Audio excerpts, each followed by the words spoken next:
When we say evidences of evolution, what we are asking is how do we know that evolution has happened? So हम बहुत सारे areas को study करते हैं, जैसे हम फॉसिल स्टडी करते हैं, एनाटॉमी, जियोग्राफी, आर्टिफिशियल सिलेक्शन। इन सब में हमें कुछ कुछ एविडेंसेस मिलते हैं, कुछ कुछ चीज़ें हम ऑब्जर्व करते हैं। That makes evolution a very strong theory. And जितना हमें ज़्यादा फैक्ट्स या एविडेंसेस मिलते जाते हैं, उतनी ज़्यादा ये थ्योरी पक्की होती जाती है। So let's see the evidences. Fossils को जब हम स्टडी करते हैं तो basically we are studying about past lives, कि अर्थ पर पहले कैसी कैसी लाइफ फॉर्म्स प्रेजेंट थी। नॉट जस्ट कि कौन सी लाइफ फॉर्म्स प्रेजेंट थी, बट कौन से टाइम पीरियड में कैसी लाइफ फॉर्म्स प्रेजेंट थी। क्योंकि हमें बहुत सारे फॉसिल्स ऐसे भी मिलते हैं जो कि लिविंग ऑर्गेनिजम्स के नहीं हैं। आज जो प्रेजेंट में ऑर्गेनिजम्स हैं उनको बिलोंग नहीं करते हैं। So that means those organisms जिनके भी फॉसिल्स हमें मिले हैं, they have gotten extinct. So fossils, they do tell us that extinction has happened in the past. Another thing you observe when you study fossils is that अगर आप fossils को old से नए की तरफ में ऐसे रखोगे, यू विल फाइंड कि ओल्डर फॉसिल्स जो हैं वो सिंपलर ऑर्गेनिजम्स को बिलोंग करते हैं, और जो नए फॉसिल्स हैं they belong to complex organisms. So एक तरह का प्रोग्रेशन देखने को मिलता है from simpler to complex. Another thing we find out is transitional fossils. Transitional fossils होते हैं जो कि दो ग्रुप ऑफ ऑर्गेनिजम्स के बीच का लिंक होते हैं, जैसे फॉर एग्जांपल आर्कियोप्टेरिक्स। आर्कियोप्टेरिक्स एक ऐसा ऑर्गेनिज्म है जिसके अंदर दोनों रेप्टाइल्स और बर्ड्स के फीचर्स हैं। सो वी कैन से कि वो एक लिंक है बिटवीन रेप्टाइल्स एंड बर्ड्स, एक ट्रांजिशनल फॉसिल है। अनदर एग्जाम्पल इज़ जैसे हमें Homo habilis, Homo erectus, Homo neanderthals, Homo sapiens, इन सब के फॉसिल्स पता हैं। This also shows a transition to the present day humans. So fossils are very important evidence. They show that extinction has happened in past. They show that newer life forms have appeared over time on Earth. They also show that a transition has happened from simpler to complex organism.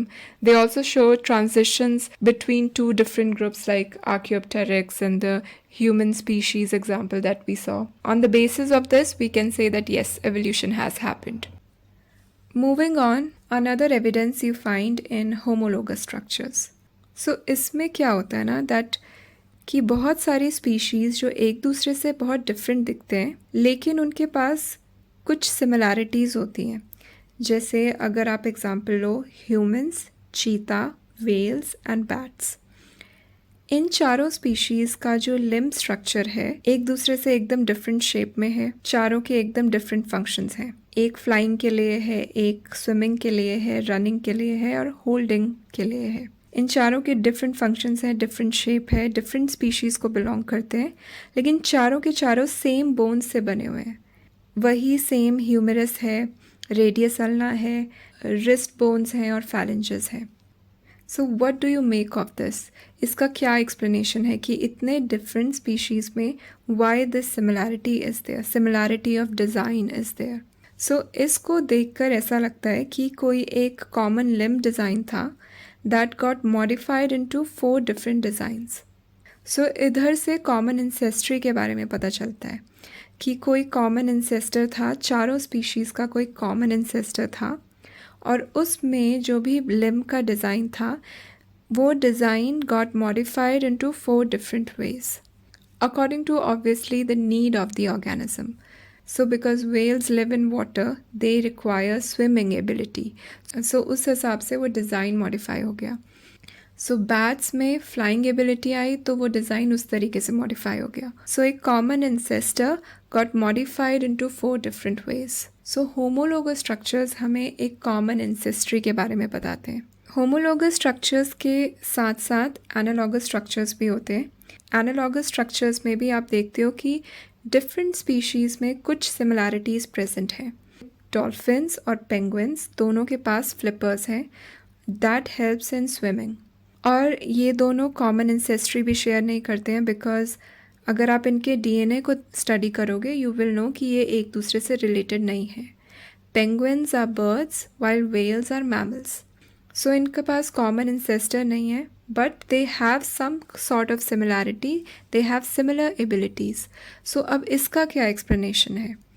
इसमें analogous structures में क्या होता है कि similar selective pressure होता है, कि environment same है तो सिमिलर सिलेक्टिव प्रेशर है, सेम प्रेशर लग रहा है, जिसकी वजह से दो different organisms similar abilities acquire कर रहे हैं, और इस केस में है the ability to swim. So both the organisms या both the species developed flippers independently. Homologous और एनालॉगस दोनों में एवोल्यूशन होता है, दोनों में एक मॉडिफिकेशन की बात हो रही है, लेकिन जिस तरीके से एवोल्यूशन होता है वो दोनों में डिफरेंट है. होमोलोगस स्ट्रक्चर्स में डाइवर्जेंट एवोल्यूशन होता है. डाइवर्जेंट कैसे? बिकॉज एक कॉमन इंसेस्टर है या कॉमन डिज़ाइन है, और वो डिज़ाइन के ऊपर डिफरेंट सिलेक्टिव प्रेशर पड़ रहा है, और उसके हिसाब से it is modifying in different ways. While analogous में सिमिलर सेलेक्टिव प्रेशर है, तो जो डिफरेंट स्पीशीज़ हैं वो सिमिलर एबिलिटीज़ को एक्वायर कर रही हैं या मॉडिफाई हो रही हैं या इवॉल्व कर रही हैं to have this similar abilities. So एक में डाइवर्जेंट एवोल्यूशन है और एक में कन्वर्जेंट एवोल्यूशन है. So both the structures they support the theory of evolution, but जिस तरह से वो एवोल्यूशन हो रही है दोनों में डिफ़र करता है. एक में डाइवर्जेंट एवोल्यूशन है और एक में convergent.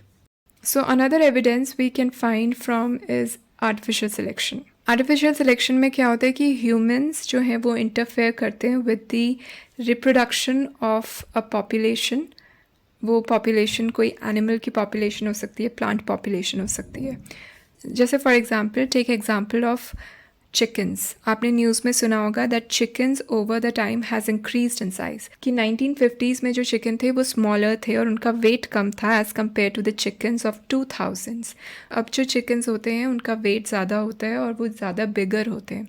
So how this transition has happened, how this change has happened is because of human beings interfering with the reproduction of the chickens. So suppose अगर आपके पास एक population है chickens की और उस population में कुछ chickens हैं जो कि जिनका size बड़ा है. So अगर आप हर साल सिर्फ और सिर्फ बड़े जो chicken size हैं सिर्फ उनको ही allow करो mating करने के लिए, then over the time, over the generations, chicken का जो साइज़ है वो इंक्रीज़ होता जाएगा. उस पॉपुलेशन में जो चिकन का साइज़ है वो एवरेज साइज़ इंक्रीज़ हो जाएगा. So in this way you can cause evolution within a population. ऐसे ही आपको पता है कि डॉग्स की कितनी सारी ब्रीड्स हैं.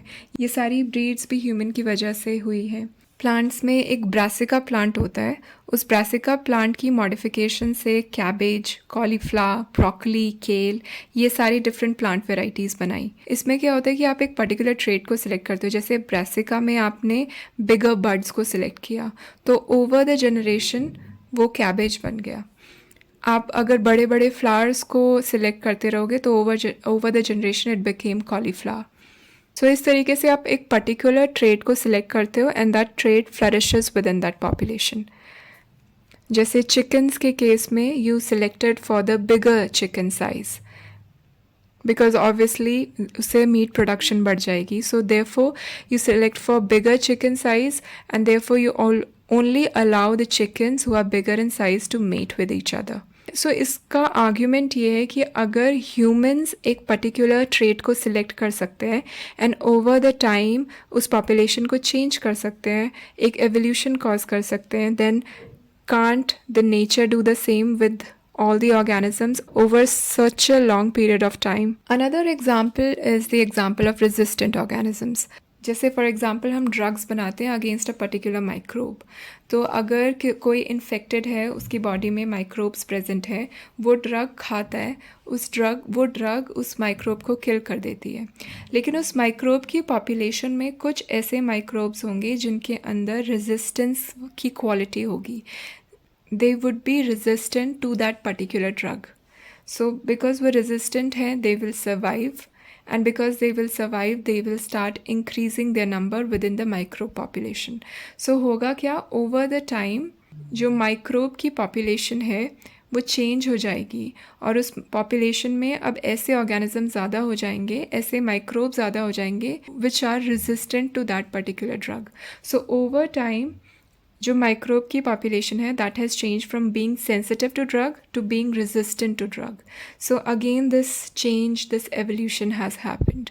इसमें जो सर्वाइवल एडवांटेज मिल रहा था वो था रेजिस्टेंस की क्वालिटी का। उस रेजिस्टेंस की वजह से एक सर्वाइवल एडवांटेज मिल रहा था। That trait, that quality increased within that population and the population kind of changed. Another example comes from England. England में before industrialization और after industrialization moths की population को study किया था। जब इंग्लैंड में फैक्ट्री सेटअप हुई उससे पहले मॉथ्स की पॉपुलेशन को जब ऑब्ज़र्व करा गया उसमें देखा कि जो वाइट कलर के मॉथ्स थे they were more in number as compare to black colour moths. So दो तरह के मॉथ्स थे within that moths population, white and black. और इंडस्ट्रियलाइजेशन से पहले हमारे पास वाइट मॉथ्स की ज़्यादा नंबर थे within that population. And then after industrialisation जब एक बारी फैक्ट्री सेटअप हो गई इंग्लैंड में उसके बाद जो डार्क कलर्ड मॉथ्स थे उनका नंबर इंक्रीज़ हो गया within the moth population. So we again see a change happening. White colour moths जो थे उनके नंबर गिर गए और ब्लैक कलर मॉथ्स के नंबर इंक्रीज़ हो गए within a span of few decades. So इसका क्या एक्सप्लेनेशन हो सकता है? अगेन फैक्ट्रीज़ होने की वजह से जो उनसे स्मोक या सूट निकल रहा था वो सारा ट्री ट्रंक के ऊपर डिपॉजिट हो गया। एंड बिकॉज वो ट्री ट्रंक के ऊपर डिपॉजिट हो गया the black colour moths they were able to camouflage against this background, against the dark background. So जो भी प्रेडेटर्स उस मॉथ को खाते थे they were not able to spot out the black colour moths because the black colour moths they were able to camouflage. So उनके पास एक survival advantage आ गया था।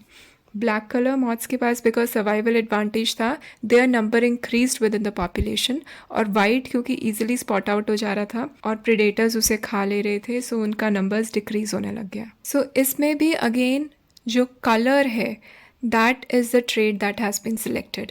The black color or the dark color trait had the survival advantage and got selected by the nature. So जब भी environment में कोई change आया जैसे drugs का, जैसे माइक्रोब की पॉपुलेशन में बाहर से आप ड्रग्स दे रहे हो so that is a change in environment. या फिर मॉथ्स की पॉपुलेशन में बाहर से स्मोक आ रहा है या सूट आ रहा है that is the change in environment. So बाहर जब भी चेंज हो रहा है एनवायरनमेंट में सो जो भी ऑर्गेनिज्म उस एनवायरनमेंट में अडेप्ट कर पा रहे हैं वो वाले ऑर्गेनिजम्स फ्लरिश कर रहे हैं या वो वाला ट्रेट फ्लरिश कर रहा है within that population. So this is what evolution is, this is what natural selection is. So ये जो चेंज हुआ है पॉपुलेशन में आप ओवर द टाइम इस चेंज को आप विटनेस कर रहे हो within a span of few decades. So therefore again these are all the evidences for evolution. So all of these were evidences: fossils, the anatomy, homologous, analogous structures, even vestigial organs. All of these are evidences of evolution. So इनके basis पे we can say that evolution has happened.